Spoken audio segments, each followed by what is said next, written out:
My name is Daniel Adams, and I want to welcome you to my broadcast. First, this is not a professional high-tech broadcast. It is just a regular UCAM or CyberLink UCAM camera that I'm using for my computer. As I'm doing this broadcast, I'm also filming myself doing the broadcast. And before I started this broadcast here on YouTube, I actually got some raw footage, just basically speaking to myself on what I was going to do on this broadcast. So, like I said before, my name is Daniel Adams, and the purpose of my broadcast today is to and share with the world some of my thoughts on the business of religion, but one thing in particular. Now, for a little background, before I get into my talk today, as a young boy growing up on in the Caribbean, I was very influenced by religion, what religion was, what it meant, and the trappings. Religion was everywhere on the island. I grew up on a very tiny island, and religion for a small island, there were every single denomination that you can think about was represented on this tiny little island. And at the time, even though I didn't verbally express it, but I think mentally and spiritually, my whole being was questioning why so many religions or so many branches, so to speak, especially on such a small island with such a small population. My population was like at that time, growing up as a kid, was around 90 to 100,000 people on the whole island. Actually, matter of fact, that number made up three individual islands that actually made up my nation state of Grenada.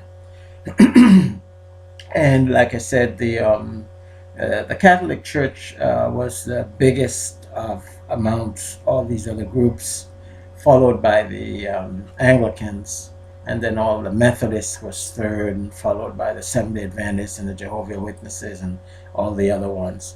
But nonetheless, each one of these religions was represented on this tiny little island, each one of them carving out the population, each one of them carving out the population um, for whatever the reason was. And of course, as a kid growing up, you were told to be a good boy, and if you're not good, you're gonna die and go to hell, and all these crazy things are gonna happen to you. But if you're a good boy and do what you're told, um, and behave yourself, then all these wonderful things will happen. You'll go to heaven, and yeah, you'll get rewarded by God and all those types of things. So for the most part, no one really questioned any of those beliefs. You just went along with it because that's what it was. You were born into it, and that's what your parents taught you. That's what your teacher taught you. That's what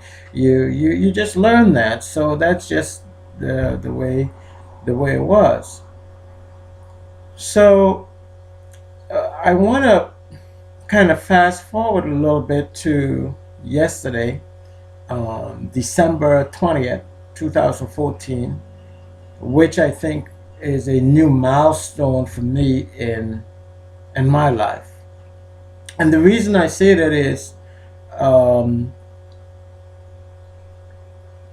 yesterday I had a chance to revisit uh, uh, one of the denominations that I was familiar with growing up as a kid. I didn't necessarily belong to the membership of that denomination, but I was through my friends, or just then, as a kid, you would go to any church you wanted to, whether it was a Catholic or Anglican. It didn't matter to us. They were all next door to each other. So you went to church, you went to church. If it was Wednesday and this Pentecostal was having a service, you went to Pentecostal church. You participated. um, because that's just the way it was. So no one ever questioned that. As an adult, like so many adults, we we kind of break away from some of the things that we learn as a kid.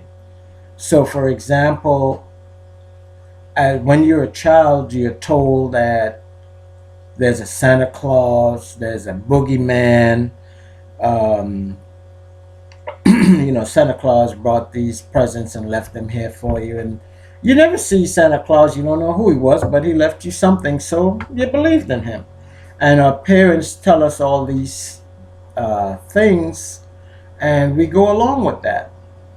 Now, as time progresses and you become an adult, you start to question.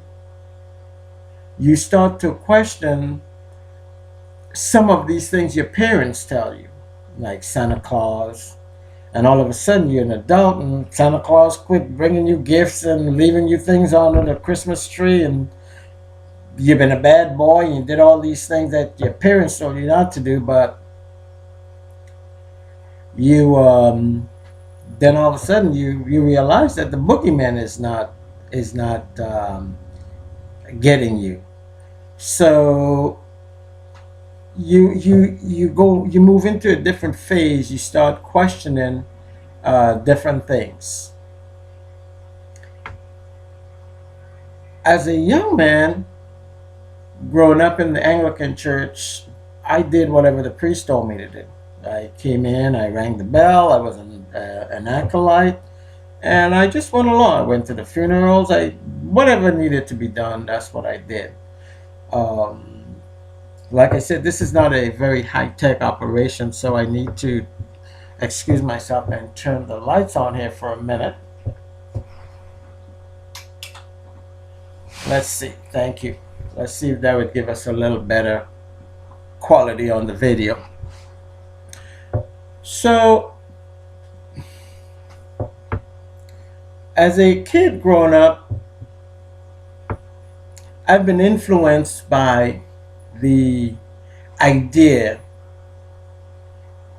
or the religion of Christianity. I never questioned all the things that I was told as a Christian kid growing up, whether it was by my Anglican church, a Catholic church, or any of the other denominations. Um, you were told that basically Jesus was the Son of God, and they showed you this picture of a white guy with blonde hair, blue eyes, pale white skin, hanging up on a cross, bleeding, and they tell you, well, he went through all of that just to save your soul. So of course, you'll have some sympathy, and in some respects, some fear for a person that would go through all of that, get killed and hang himself up on a cross just for you to save your soul. That's a very powerful concept. And for the most part, for billions of people around the world, no one questions that. There's absolutely, people don't question that. Some religions tell you, well, don't question, just believe, because that's what real faith is. Um, when I turned 30, I really started projecting myself 20 years down the road, and I said, wait a minute, in 20 years I'll be 50. And that's a huge milestone when you're very young. And so I started looking at the past 30 years of my life and my experiences and the knowledge and the experiences that I had accumulated over that period of time, not just with religion, but with life in general, whether it was with money issues, spiritual issues, women issues, whatever these issues were. I started kind of putting these things together to see how it all meshed together. And I started questioning how much sense does some of these things make? And because of those questions, it led me on a journey to what I call a journey of truth seeking, where I wanted to find out how these things personally related to me, and why should I, as a human being, just continue down that path or follow that road. And so I started looking and studying as much as I can about the history of certain things, the events of not just the past, but also the present. I started opening my eyes up and looking around the world, looking around me to see what was happening, and try to mesh these things together. And one of the things that I found out was the more I questioned and the more I looked and the more I took the time to educate myself, the more detached I became from the idea of what religion itself was supposed to be. Now, I could not separate religion from my existence, my past life, but what I could do and what I found myself doing was separating religion from spirituality, and religion from the concept of God, the idea of God, the reality of God. Now, whether that God was in the form of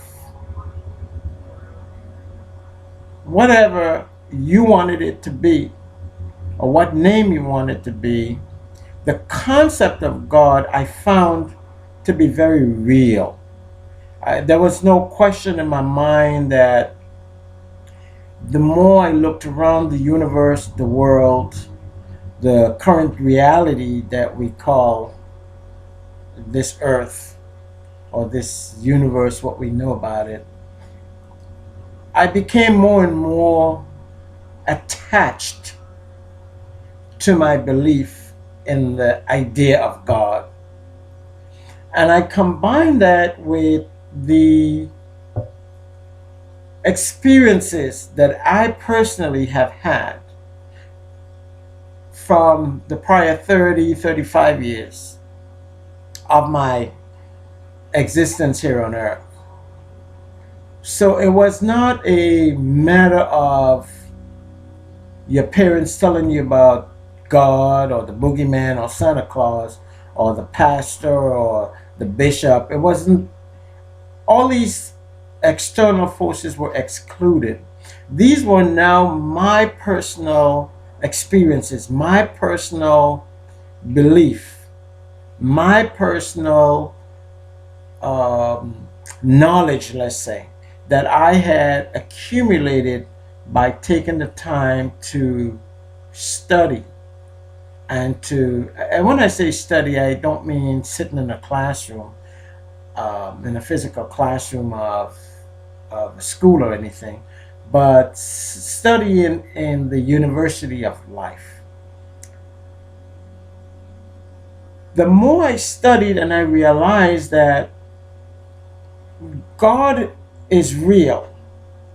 Now, not the God that I was told about as a child growing up in the Caribbean island, and the church is that God is some old white man sitting on his throne with some long beard and just sitting there and going to bop you every time you did something and hit you over your head.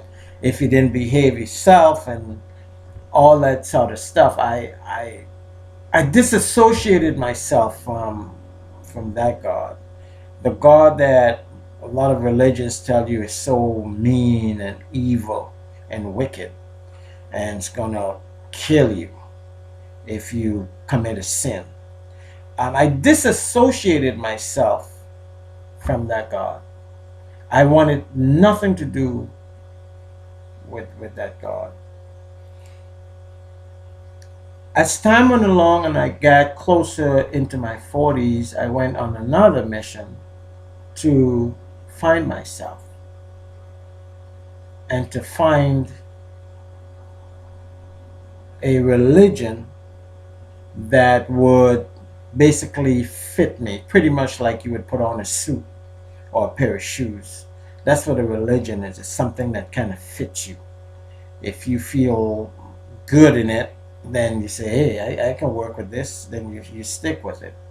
If you don't, then you constantly out there looking, switching religions like they were a dirty pair of underwear or something. Now, I was invited a couple days ago to attend a service. It was called a Christmas service, a Christmas concert, by some friends of mine. And as I was sitting in this church, in this congregation, it just seemed like the whole universe just opened up to me. And I started realizing, wow, isn't this something? So many people, millions and billions around the world, just get suckered into this, I want to call it a vortex of manipulation. That's what I want to call it. They get sucked into this vortex of manipulation that we call religion. And I want to express my personal belief here. I am not anti-religion. I am just more pro-spirituality, pro-God. As I was listening to the preacher last night, he said a couple of things that was very fascinating to me. One was actually quite entertaining. But one of the things he said was, this is Christmas. This is a season of giving. You give to your mailman.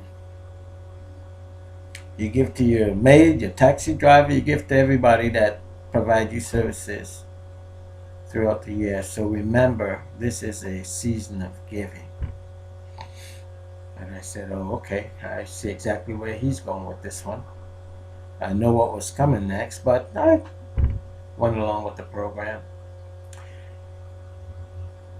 And the second thing that he said that was quite entertaining and fascinating was Adam and Eve in the Garden of Eden. Had they been Chinese, we wouldn't end up in the mess that we are today. And I found this very fascinating because he said that, first of all, the name would have been different. I forgot what he called it in Chinese. But he went on to say that if Adam and Eve were Chinese, they would have, and please forgive me for this, but I found myself, like the rest of the group last night, really cracking up. But if Adam and Eve were Chinese, they would have not eaten the apple. They would have sold the apple, but they would have turned around and eaten the snake, which was the serpent, which was Satan, and they would have turned all the real estate in Eden into condominiums and apartment complexes. So Please forgive me, but it was very, just the way he said it, it was very fascinating. And it's something to think about. Now, one of the things that he also said that got me to thinking that I needed to speak out on what was in my heart was he said that this is a season, this is Christmas, the birthday of Jesus. He said that there might be some arguments about the date, but don't worry about the date. Jesus could have been born some other time, some other place, but don't worry about that. This is Christmas. This is Jesus' birthday. So let's celebrate that. And I thought, wow. And the reason I went wow is because on one of my prior journeys to find the truth, not just about myself, but about religions, I discovered many, many things. And one of the things that I wanted to reconcile was this Christian faith and the things that they teach you from the time you're a little baby growing all the way up. And so tonight I want to focus my, I won't call this a sermon, but my thoughts on what I call the resurrection of the historical Jesus. And that's what I want us to focus on tonight. I want us to focus on the resurrecting of the historical Jesus.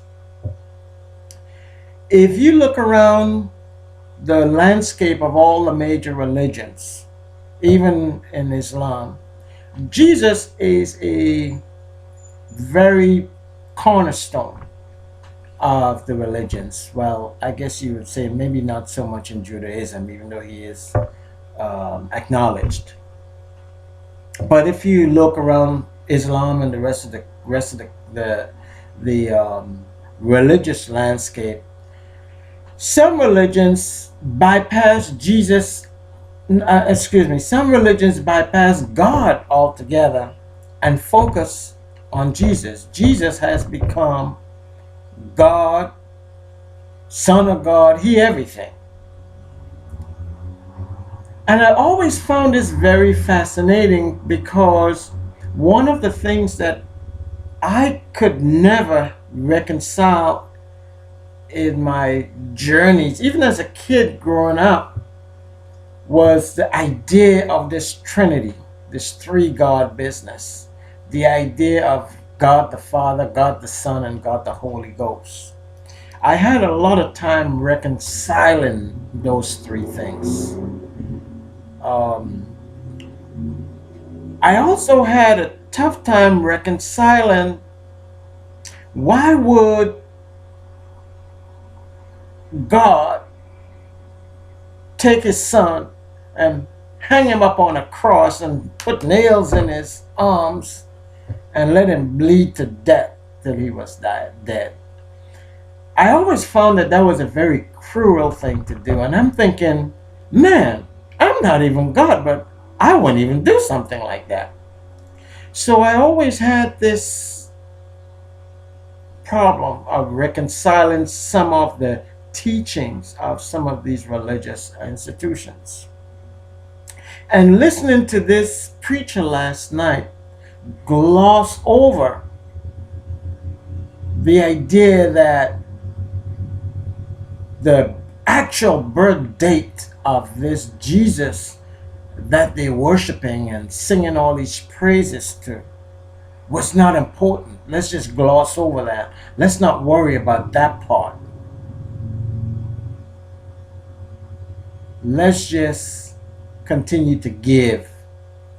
This is Christmas. This holidays. Let's give. That's the focus. Let's remember that as we pass along the collection plate. And I'm sitting there and I'm thinking to myself, this reminded me so much of why I always had all these questions. And I woke up this morning, December 21st, Sunday, December 21st at 5 o'clock, and out of nowhere, this sermon came into my heart, and I actually preached to myself this morning. And this may sound crazy to some of you, but it's the truth. I actually gave myself this sermon. It took about 20-25 minutes preaching to myself as I laid in bed this morning. And I said, wow, this is very powerful. I must share this with the world. So I decided to do this YouTube video that you're witnessing today. And in the sermon that came into my heart, it's about the resurrecting of the historical Jesus compared to the mythical Jesus. And one of the journeys I would like for you, if you would indulge me, is for us to examine the historical Jesus and compare him, try to mesh him together with the mythical Jesus. And that's one of the reasons, me personally, I turned away from the quote-unquote Christian doctrine, because trying to put together the historical Jesus and the mythical Jesus, I was never able to close it like this. It would never fit. Like, I hate to bring this up, but like in the old O.J. Simpson trial, they said, if it don't fit, you must acquit. And that was the famous Johnny Cochran. So today, I'm here to say that if this historical Jesus and the mythical Jesus don't blend, you must amend. And by that I mean you must amend your own thinking.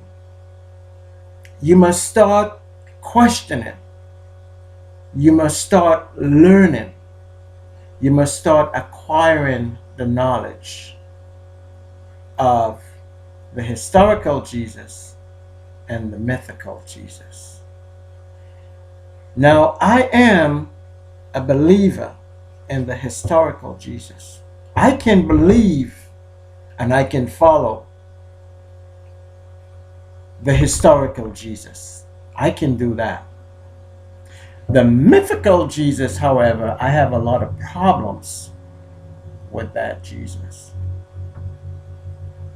because that mythical Jesus makes no sense to me whatsoever. The way this mythical Jesus is like a Santa Claus. It's like a fairy tale. You know, the Santa Claus, they said, existed, that your parents told you, left you all these wonderful things under the Christmas tree once a year, or this boogeyman that was going to get you if you didn't praise him and love him and do what he said. So that's what this mythical Jesus is to me. And he should be to you. And I believe that if every single rational human being take the time to learn and to compare the historical Jesus to the mythical Jesus, we would understand that we need to put the mythical Jesus back where he belongs. where he came from. We need to put him back into the pages of the Egyptian mythology where he was retrieved from. Pretty much like your parents pulled Santa Claus from the tundras of the North Pole to ride a reindeer to come and put a car or a doll up underneath your Christmas tree on Christmas Day. So, having said that, let's try, as we would, to take a look at the historical Jesus and try to compare or try to fit some of these two things: the mythical Jesus compared to the historical Jesus. And the first thing I want to look at is, when we think about the historical Jesus, as we are been educated or been told over the centuries, that this Jesus that is presented to us is a blonde hair, blue eyed, pale skin Son of God, or human being that was God. When we try to examine that and look at it in a historical context and try to match it up to the historical Jesus, it makes no sense. And by that, I mean, if you look at the world for the last 300, 400, 500 years even, the world as we know it, let's say the Western world, because Christianity is a Western phenomenon, it's a Western religion. It's not an Eastern religion or African religion or South American religion. This is a European religion. It was created by the Europeans. So if we were to look at the fact that the Europeans been basically running the whole earth for the last 200-300 years and beyond, there is no way on God's green earth that you're going to have a white woman in the form of Mary, pregnant, walk into some inn, pregnant, looking to have a baby, and they're going to turn her away, so she got to go into a manger with the sheep and all that and lay down and have a baby. That ain't happening. Now, if you told me that Mary was a black woman walking into a white inn back in those days, say, hey, I'm pregnant, I need to have this baby, and I say, well, get your black ass up out of here. Excuse my French. I can buy that a little bit better. So when we look at the mythical compared to the historical, doesn't make sense. It just doesn't add up. Second point is, every religion tells you or acknowledges that Jesus, this mythical Jesus and even the historical Jesus, was born in Bethlehem, in this place in the Middle East. And if you go back 2,000 years ago, 3,000 years ago, 4,000 years ago, you'll see that the people that inhabited that region were not blonde hair, blue eyed, pale skinned people. That was not the environment. So when we try to take this mythical Jesus with this picture of this nice golden Goldilocks, blue eye, pale skin, and we try to match him up to the historical Jesus, it doesn't fit. It makes no sense.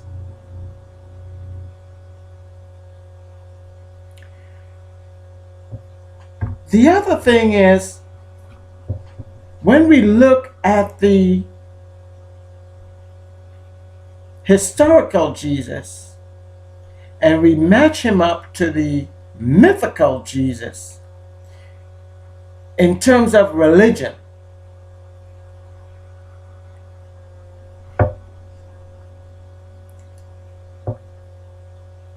the historical Jesus that's acknowledged throughout the Quran, Judaism, and even Christianity will tell you that this historical being that we call Jesus, or Jesus Christ of Nazareth, was a Jew. His religion, he had a religion, and his religion was Judaism. So, when we look at that from a historical context,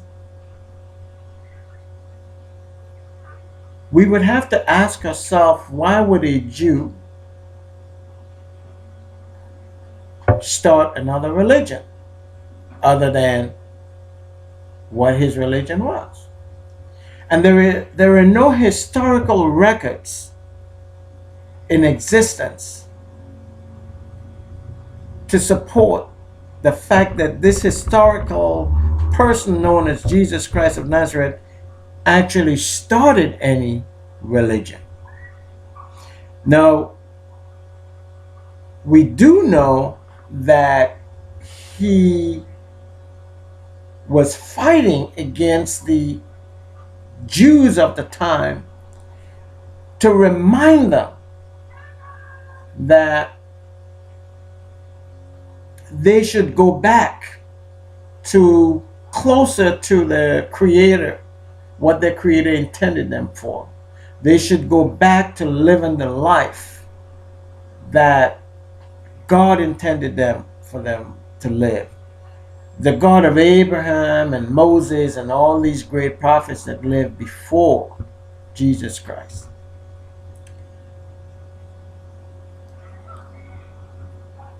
When we look at the historical Jesus, he never claimed personally. He never said, hey man, I'm God. He never said that. There's no evidence of that. You can't find that anywhere. When we look at the historical Jesus, we are told that he was placed on a cross and crucified. And while he was on that cross, he himself was crying out to his God to save him from what he was going through.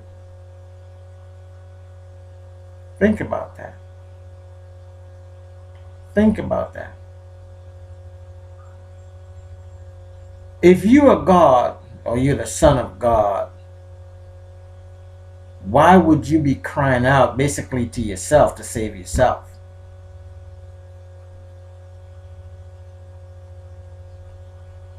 It's a little difficult to reconcile these things and make them fit. When we look at the historical Jesus, where is his background? Where is his mother? If we put the historical Jesus aside for 1 minute, we know that he had a mother. But what was her history? Where was her family? Who was her father? Who was her grandfather? So we are told, based on the story of the mythical Jesus, that this Jesus was just somehow artificially inseminated by God, inseminating this woman Mary so she can be used as a vessel to produce the Son of God. And I'm thinking, if I'm God, why I got to do all that? I said, let it be or be it, and the whole universe came into existence. Now you're telling me I got to go inseminate some woman so she can have my child. It just don't fit. So these are some of the questions that I found myself asking as a young person, and to try to look at the historical Jesus in comparison to this mythical Jesus that I was force-fed to believe in as a young person.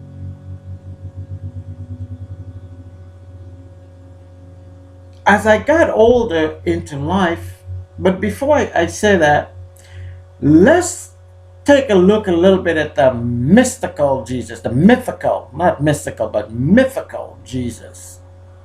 And this mythical Jesus seemed to have come out of nowhere, but he actually came out of somewhere. But nobody wants to talk about where this mythical Jesus came from, even though the information has been there for 5,000 years, 6,000 years. But somehow this mythical Jesus came off the pages like a cartoon character.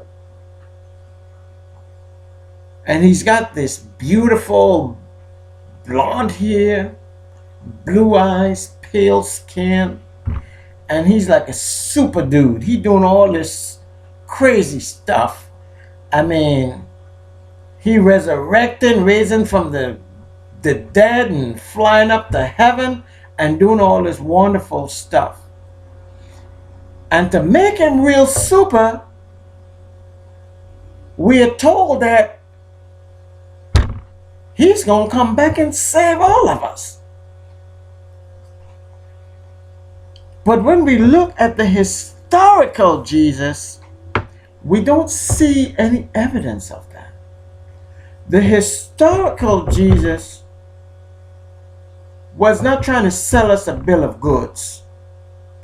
The historical Jesus was doing what every single great prophet before him did. And I mean prophets like Abraham, Moses, and all these other great prophets that lived before him and after him, such as Muhammad. They all try to bring the people back to the center, back to their natural core, which is worship of your Creator, your true God, not through fear, but through action. And it's the action that the Ten Commandments speak of so eloquently. Worship your God. Don't lie. Don't steal. Don't mess with your neighbor's wife. And on and on and on. That's what the historical Jesus was about. The historical Jesus was trying to remind his fellow Jewish brethren that they have an obligation to remain faithful to their God for all the benefits and all the blessings he had bestowed on them all the way down through the generations, and all the times that he has saved them from calamity. That was the mission of the historical Jesus. Now, as we look at history, putting Jesus off to the side for a minute, as we look at history, we see that before this historical or even the mythical Jesus, well, actually the mythical Jesus was there thousands of years before the historical Jesus showed up on the scene. The Egyptians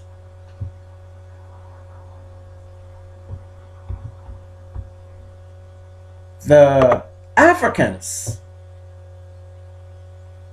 the Chinese, the Japanese, the Indians from India, as well as the Incas and the Mayas from the Americas.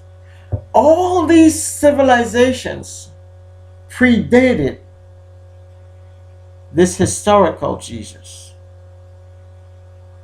Not the mythical Jesus. The mythical Jesus was right up there with them. And as we examine the historical Jesus, we see that his whole history, everything about this historical person vanished into thin air. Everything is gone. There is no record. There is no birth certificate, no name, like he never existed. Somehow this mystical Jesus swooped in from the pages of Egyptian mythology and wiped away all the records of the historical Jesus. So we know nothing about this historical Jesus. Absolutely nothing. There's no evidence. There's nothing. Now, when we look at every prophet before and after this historical Jesus, there is some evidence. There's some record. There is something.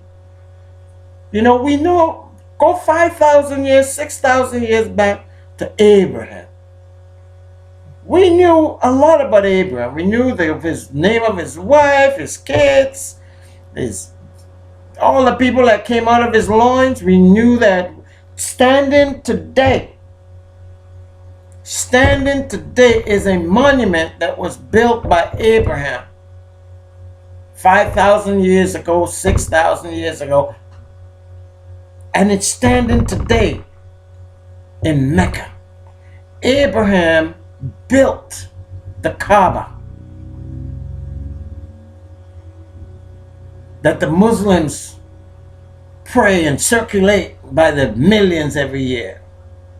Abraham did that. Moses came down from the mountain and he had big plates with his 10 commandments and said, my God told me to inform you that you should worship him only.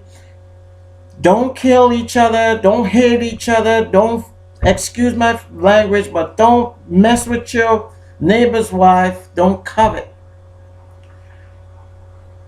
And we go all the way through and we see that these other prophets, there's some history there. There's some evidence. And in the case of some, like Moses and Abraham, their legacy remains up to this day. The legacy is still available for us, everyday people, to examine. Jesus Christ of Nazareth, the historical person, whoever he was, I believe was a prophet, just like Abraham and Moses and all these other people.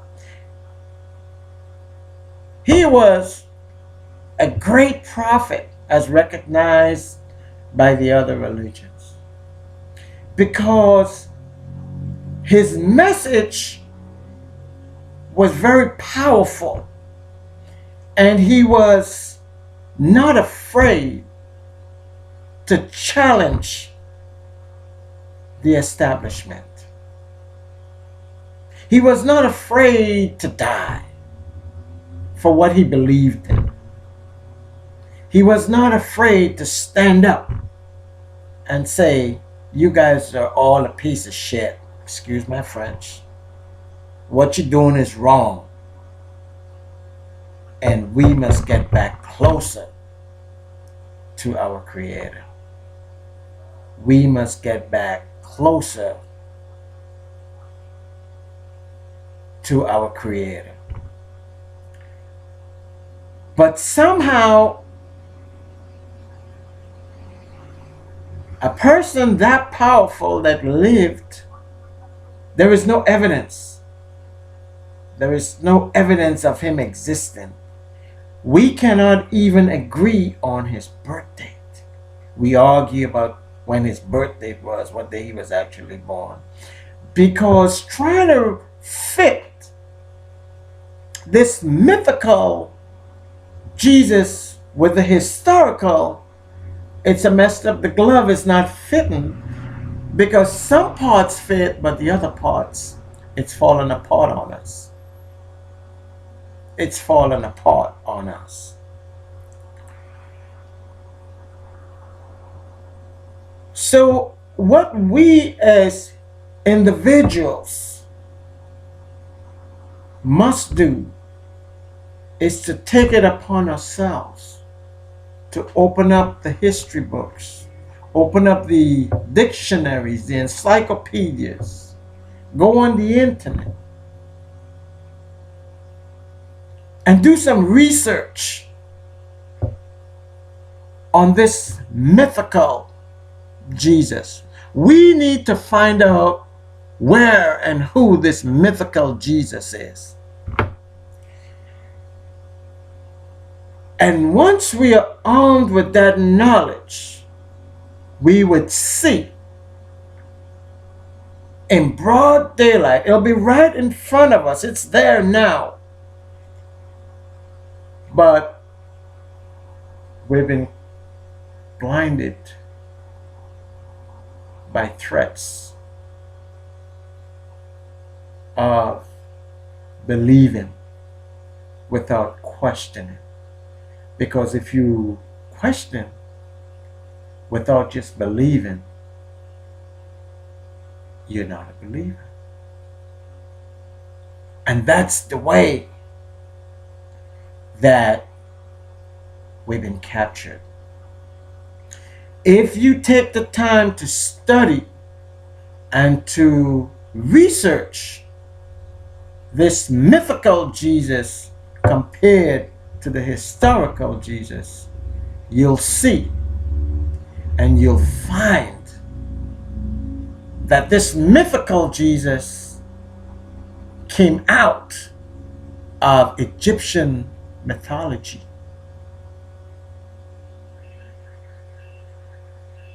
And this mythical Jesus, just like a cartoon character, like Superman and Spider-Man and a Lone Ranger, these invented superheroes.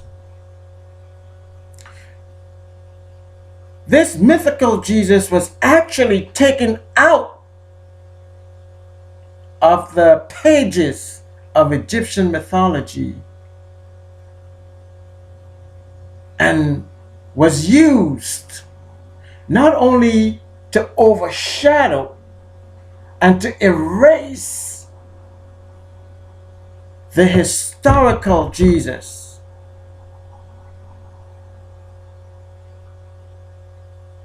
but this mythical Jesus from Egyptian mythology was used to create the world's first logo, global logo, the world's first equivalent of your McDonald's that's everywhere. And that's what this mythical Jesus became.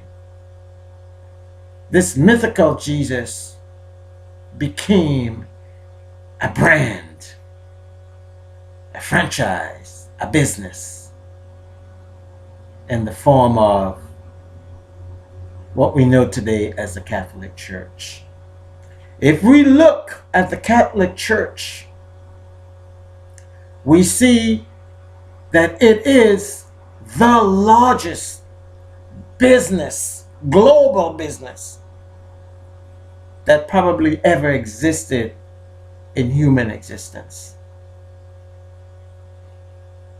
They have currently, as I sit here on this 21st day of December 2015, they have more gold and silver and diamonds and real estate and banks and buildings and you name it. They control it. They own it.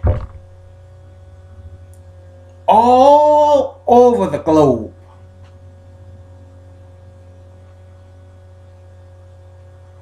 And from, like every other business, when you start a corporation, that corporation gets so huge, of course you're going to have to either create some different divisions, or you're going to have some of your division heads say, you know what, I can't breathe. Let me go start my own little franchise. Let me start my own little business over here. So you have guys like King Henry from England and all these other CEOs that started out under the Catholic umbrella, like Martin Luther and all these guys, falling off and coming up with their own creation, so to speak, of their brand, their religion.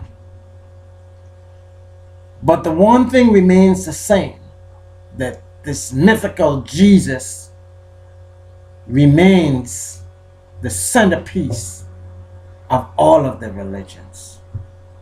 The Christian, let me rephrase that, all of the Christian religion. Because Christianity, as we know it today, is an invention of the Caucasian people. It's an invention of the European people. And that religion, using the mythical Jesus to erase the historical Jesus, to create a global brand, was used for some very heinous reasons over the last 2,000 years. That mythical Jesus, with his blonde hair, blue eyes, pale skin, up on a stick in the form of a cross, has caused more chaos, more death and destruction in this world than anything else humanity has ever seen. We've gone into Africa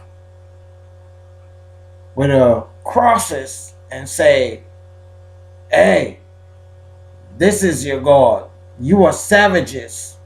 You bow down and worship this God because he went through all this suffering to save your soul. And if you don't worship him, we're going to kill you. Wow. What a concept. What a God. We went into the Americas with this concept of this mythical Jesus. Destroyed the Indians, took their land, their kids, just destroyed a whole civilization of people that predates this mythical Jesus and even this historical Jesus.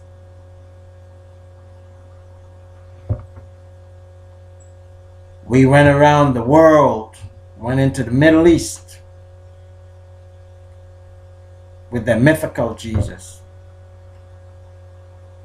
fighting and killing the inhabitants of that area. Today, under the banner of this mythical Jesus, this Christianity that we created with this mythical Jesus,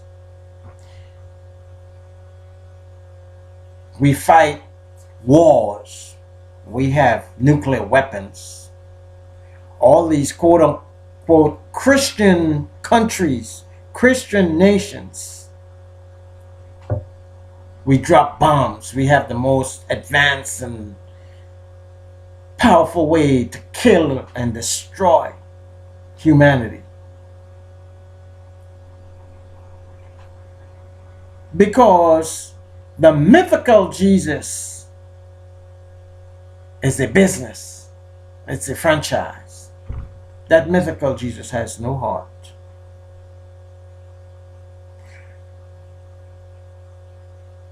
We could not allow the historical Jesus to survive. He had to die.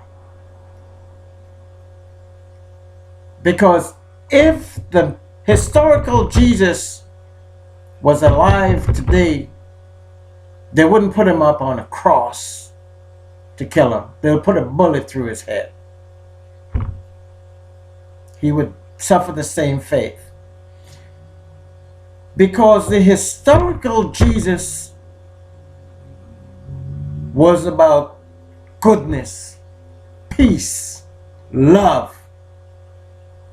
The historical Jesus would not create nuclear weapons, would not go drop bombs on other nations thousands and thousands of miles away, would not march into other people's countries and impose his will, his religion, his language, his customs on these unsuspecting people. He would not steal their land and expel them from their land. He would not claim to be bigger and better and be special.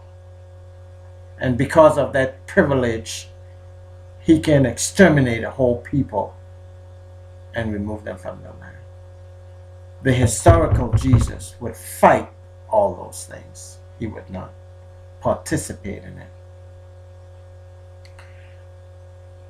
So today, my message to you is to join me in resurrecting, and I want to repeat that. Join me in resurrecting the historical Jesus, the Jesus of peace, the Jesus of love, the Jesus of understanding, the Jesus of kindness,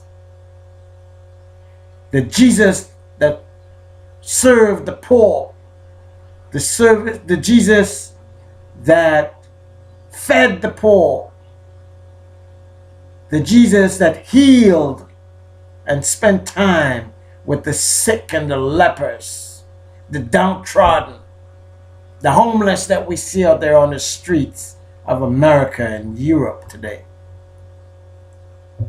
That's what the historical Jesus would be doing. That's the historical Jesus that we must follow. We must resurrect this historical Jesus, and by doing so, we would banish this mythical Jesus back to the pages of Egyptian mythology where he came from. My purpose here today is not to give you an education in Egyptian mythology. That, my friend, you must research and study on your own. The books are there, the encyclopedias are there, the internet is there. Take the time, look at it, understand it, read it, and you will see that yes, there was a Jesus, but he was a man. He was a prophet, like all the great prophets that came before him and after him. He never claimed to be anything other than that. And he was one of the greatest prophets that ever lived. And because of that greatness, some very clever people decided to manipulate his goodness by taking from the pages of Egyptian mythology this character and erasing the historical Jesus' identity. His whole existence vanished from the pages of history. And they replaced him pretty much like today. You can pretty much do steal a person's identity and assume that person's identity. So these clever people, before the days of the internet where you can punch in a couple of buttons and steal someone's bank records, identity, or whatever you wanted to do, these clever people was able, because of the knowledge that they had of Egyptian mythology, to pull from that history and created this superhero to overshadow the true Jesus and use the character of the historical Jesus and created this image in their likeness, just like Barbie, and use that as a logo to go around the world to conquer, pillage, and cause chaos around the world. Today, the world needs historical Jesus. We need historical Jesus. We need the heart and the essence of what this historical Jesus stood for. That's what the world needs today. But as Christians, as Jews, as Muslims, as Buddhists, as Hindus, we must all realize that historical Jesus, Buddha, Muhammad, Abraham, Confucius, all these great prophets, they are cut from the same cloth. They are the same people. The message is the same. So before we bring about destruction to the human race, I say, let us examine and let us all, for our own sake, resurrect the historical Jesus. He is not going to come flying in on the wings of some angel to save you and suck you up in the air. That's a myth. It's never going to happen.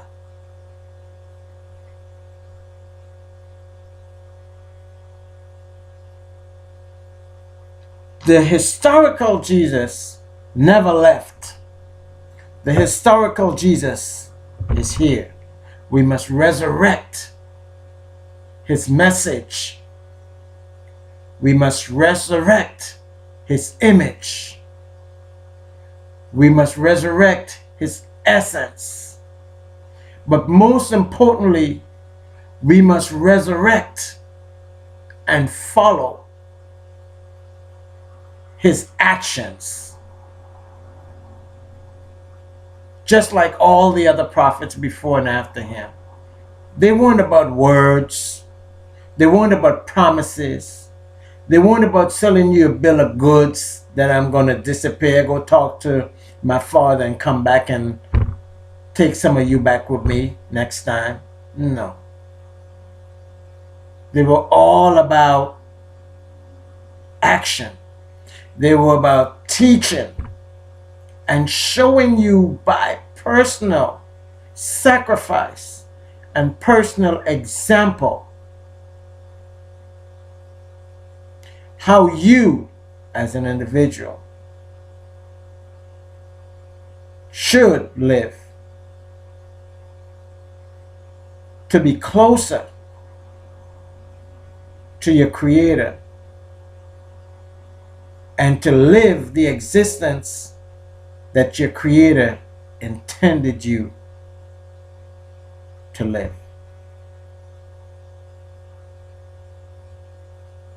Let us all join together, Buddhists, Christians, Muslims, Jews. Forget the labeling. Let us join together as humans and resurrect the historical Jesus. Not simply the person, but the action and the ideas and the teachings of all the prophets that can be embodied into this idea of peace, justice, and glory to our Creator God. And I want to end today because I am speaking to you from my heart. And my message is very simple.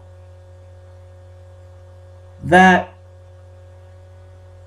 this mythical Jesus that we've been told about or been force-fed for so many centuries must be replaced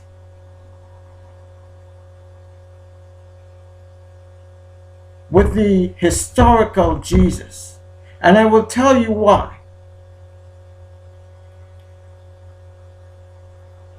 We have 2,000 years of this mythical Jesus, blonde hair, blue eye, pale skin.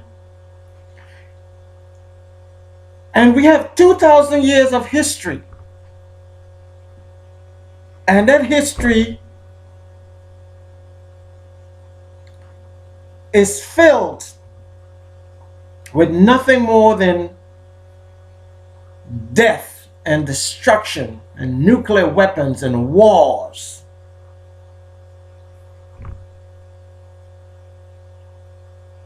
Invasions and slavery and everything you can think about that's ungodly.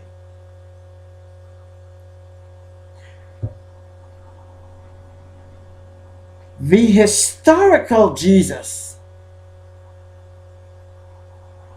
would not tolerate that. That was not his message. The historical Jesus showed us by his personal example, by his way of life, by his teachings. He was showing us that each and every one of us can become sons and daughters of the living God if we were willing to put the effort and to make the decision to become what I term Hegel-free. And Hegel-free would be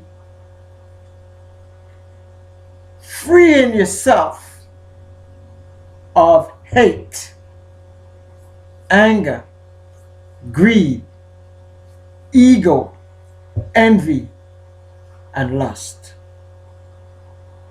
These are the 6 key elements that are the main causes of our destitute human condition today.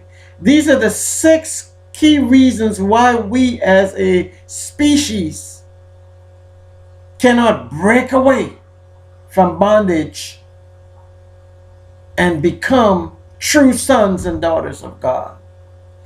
Because we refuse, for whatever reason, to free ourselves of this cancer that is Hegel.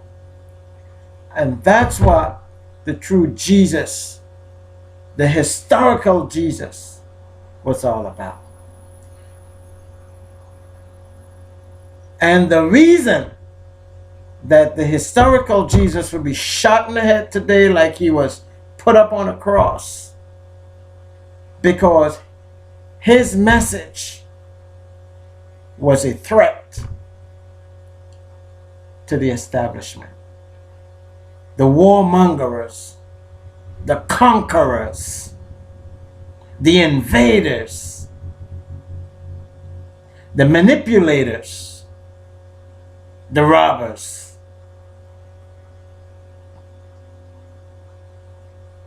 His message was a threat to the purveyors of death and destruction. So in ending, I want to invite you to become Hegel free. Hageel. Hegel, whatever you want to call it, Hegel free. If you'd like to learn some more about being Hegel free and achieving what the historical Jesus contained, that golden heart that beat within his chest, you can achieve it too. But first, you must become Hegel free. Contact me via this YouTube,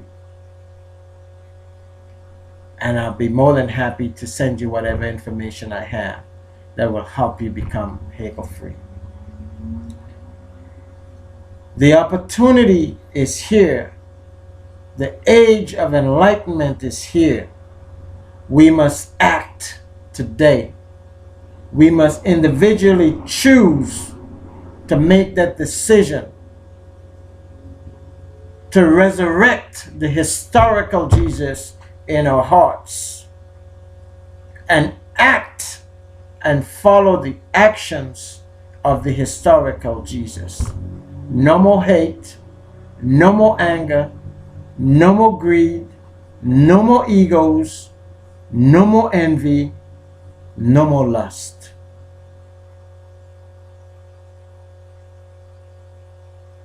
And that, my friend, will one day put that mythical Jesus back into the pages of Egyptian mythology where he was taken from. I want to thank you all for joining me today. I thank and pray that God gave me the courage to make this video. I know the quality may not be the best, but this is what I have to work with. Please send me your comments, your ideas, and if you'd like to join me in the Hegel free movement to resurrect the true and living historical Jesus. My name is Daniel Adams. I welcome you. Thank you and God bless.